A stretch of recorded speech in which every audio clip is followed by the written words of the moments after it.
Phone అడిగారు కొనిచ్చారు, బండి అడిగారు కొనిచ్చారు, కారు అడిగారు కొనిచ్చారు, ఏది అడిగితే అది కొనిస్తున్నారు, పాకెట్ మనీ అడిగితే ఇస్తున్నారు. వీళ్ళు ఏం చేస్తున్నారు, పాకెట్ మనీలు తీసుకెళ్లి గర్ల్ ఫ్రెండ్స్ బాయ్ ఫ్రెండ్స్ వాళ్ళతో పాటు కూర్చోవటం, జల్సా చేయటం, తినటం, తిరగటం. ఇక చదువుకోవడానికి టైం ఎక్కడుంది? తల్లిదండ్రులు కూడా పిల్లలు వాళ్ళు ఏం చదువుతున్నారని ఎక్కడ గమనిస్తున్నారు? ఎవరి లైఫ్ బిజీ షెడ్యూల్లో వాళ్ళు పడిపోతున్నారు.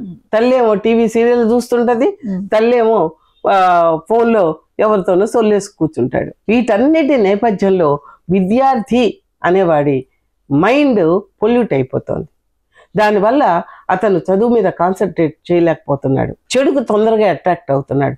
దానివల్ల వాటిల్లో పడిపోయి చదువుపోయి తీరా ఎగ్జామ్స్ వచ్చేటప్పటికి టెన్షన్ పడి సరిగ్గా రాయలేక ఫెయిల్ అవుతున్నాడు. ఫెయిల్ అయ్యి నలుగురు మధ్య పరువు పోతుంది అని ఆలోచించుకొని ఆత్మహత్యలకు పాల్పడుతున్నారు.